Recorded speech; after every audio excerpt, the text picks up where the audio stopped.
It has come to our attention that in the early years of the 21st century, man was being watched by intelligence greater than theirs, and yet as mortal as their own. Through the chaos, we determine the fanatics and the fan.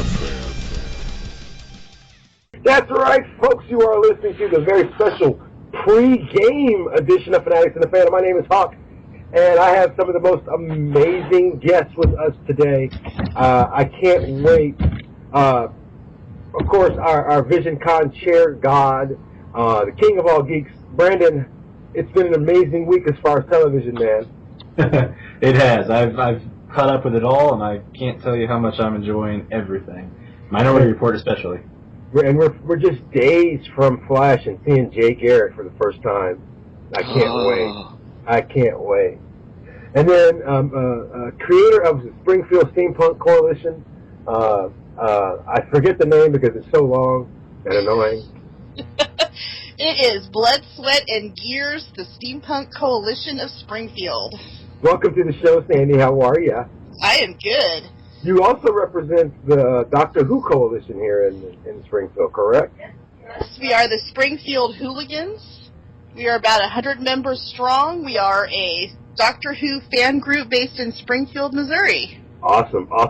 And our very special guest, he's the guest of honor for Game.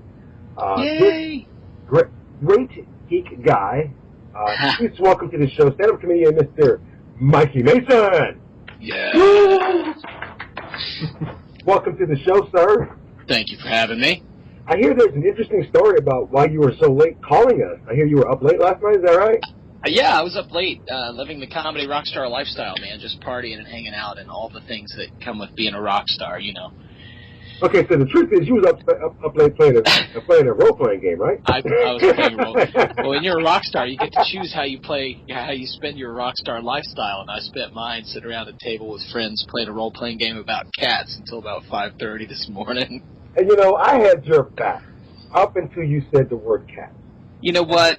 All right, so let me tell you about this game. I don't know if you're a role-playing game fanatic like I am, but it's a Fate Core game by Evil Hat Productions. They did the Dresden Files role-playing game, and so they do a lot of it's Fate is the basic system, but this is a setting that they got kickstarted. It's called The Secret World of Cats, and if you're familiar with White Wolf games, they have a product called Hunter the Vigil, which is human beings standing up against the supernatural forces of evil invading the world, right? Kind of like the Supernatural TV show, you know? Right. Sam and Dean. All right, well, this is that, except that you play cats, okay? And the cats are standing up against it, and the cats have magic powers, and they're not allowed to let the humans see that they have magic powers. It's much cooler than you think it is. Okay, so your geek cred is like getting cranked up really hard. It's also exactly as lame as it sounds like it is, but it's still much cooler than you think it is. Actually, you had credit until you said Sam and Dean. Of all the geek shows coming up this season, that is the one I am the least forward to seeing. And I have to watch it, of course, because I'm a huge Supernatural fan, but that show's been over for years. And unfortunately, the greatest storyline they've ever done is coming up. If you've ever seen Supernatural, and especially if you're caught up on Supernatural, the greatest storyline they've ever created is coming up this season. Yeah? And I am not caught up. I stopped watching shortly after the comedian was on. Right. As their dad. Right. and I never learned his name. I kept calling him the comedian. So. And actually, it's funny. They killed him off in like the second season, and the producer wanted him back ever since. He's an amazing actor, but he's been working ever since then. So they've never had a chance to have him back on the show. Right. But so Brandon, you said you were really caught up on your TV. I know that you're a big fan of Minority Report. But now that we live in a world where you have Evos and humans, are you happy? Are you unhappy? Are you concerned? I really like what they've done with Heroes Reborn so far, but I'm not I'm not into the Inhumans yet on Agents of S.H.I.E.L.D. I was really excited for the whole, Inhuman storyline coming up, and right now they just haven't sold me on it yet, and I'm a little bit wary of where we're going with that so far. What about you, Mikey? I phase in and out of Agents of S.H.I.E.L.D., mostly out. I'm taking the whole street-level dirty hero view from Netflix.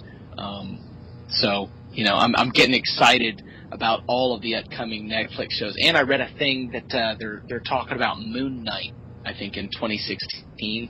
Was that what I read today? Yeah, we actually a couple weeks ago, and although my fanatics were not in agreement with me that Moon Knight needs his own thing, I feel like a lot of underappreciated heroes like Moon Knight could have lots of fun in this new current geek world that we live in.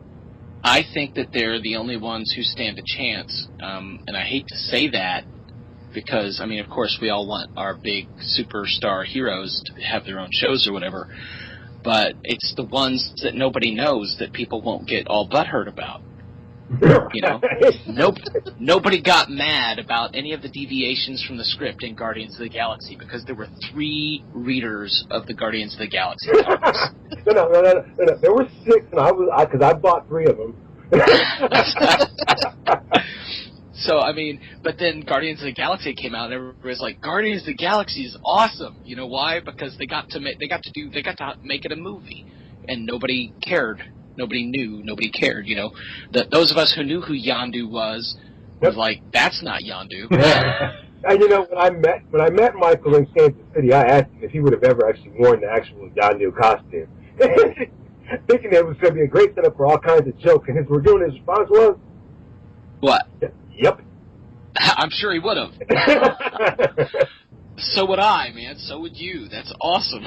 It's Michael Rooker. You expected a very long, elaborate joke involved there. Nope. Oh, yeah. Well, let me tell you. One night I was in this hotel room in Vegas. No. I was playing this game about cats, and So, Sandy, I know you're pretty much caught up on everything. What show is jumping out at you so far for this television season? Oh, who, me? No, Sandy. Oh, Sandy, yeah, Sandy, because I'm not caught up. I spend most of my time not. I actually need to have my nerd card revoked because I haven't watched Agents of S.H.I.E.L.D. and pretty much have been keeping up with just the Doctor Who fanatics for now. But I know you follow Heroes so far, right? I follow Heroes. I'm still on the fence about that one, though.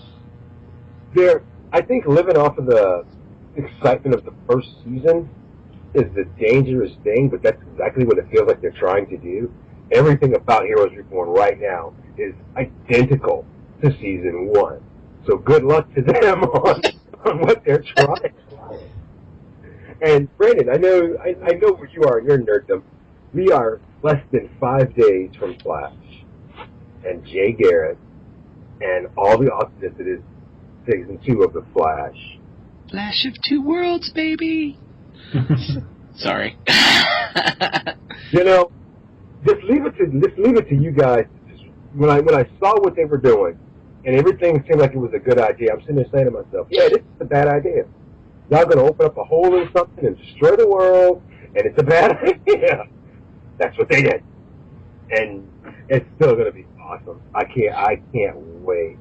But so, Mikey, of all the shows that we are now have, because you've got your Minority Report, you've got Limitless, you've got so much.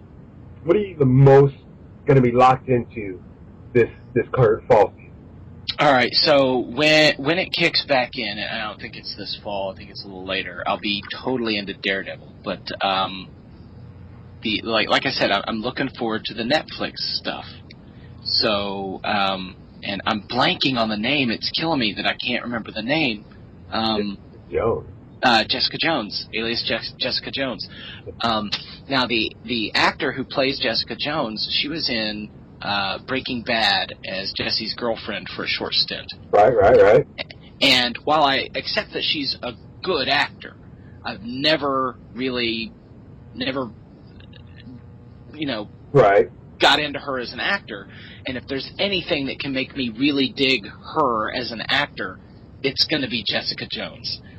And just the two very brief flashes, that teasers that they've shown, her in the alarm clock, her in the barroom floor, and they don't show her name, they just show her, and they're not shying away from special effects. She's just going to be, super powered, but on street level.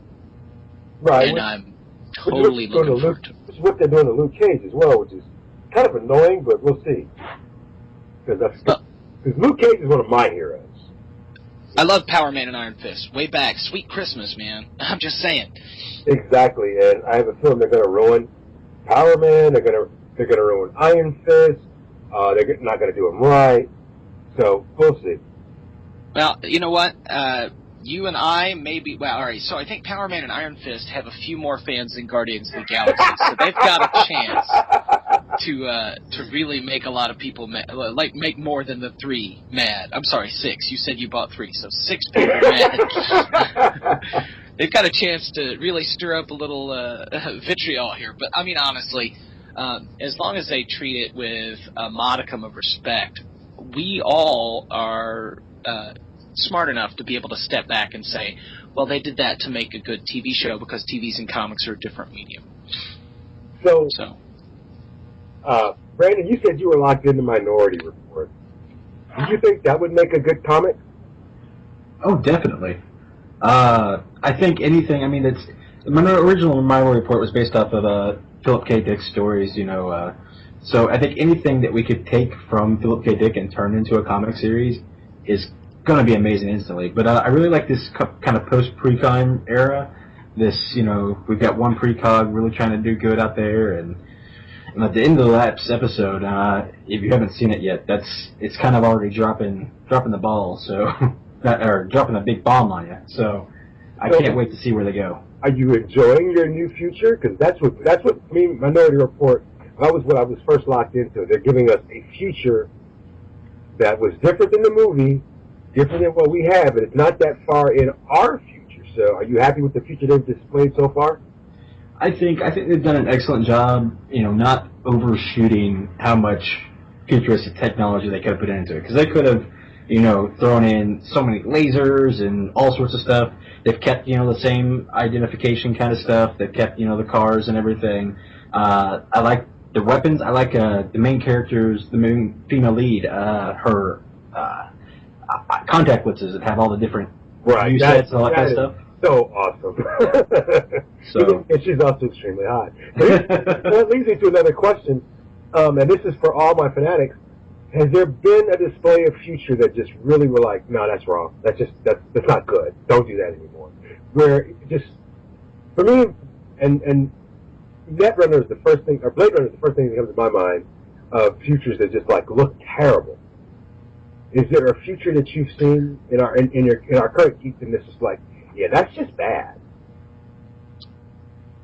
Anybody? Brandon? Sandy? Mikey? Anybody? Idiocracy. And Sandy, all of us know what movie you're talking about. All right, but when you say bad, I mean, Blade Runner was gringy, bad, but interesting, and also kind of realistic. The movie future from the original Minority Report is one I was actually really thinking of. I loved that. I thought there was, and it might have been just because it was Tom Cruise, I don't know, but I thought there was something off about it. I love me some Tom Cruise. Not in real life. I'll watch his movies like nobody's business. I think it's, and you're gonna hate me when I first say it here, but I've got a very specific reason. Back to the Future.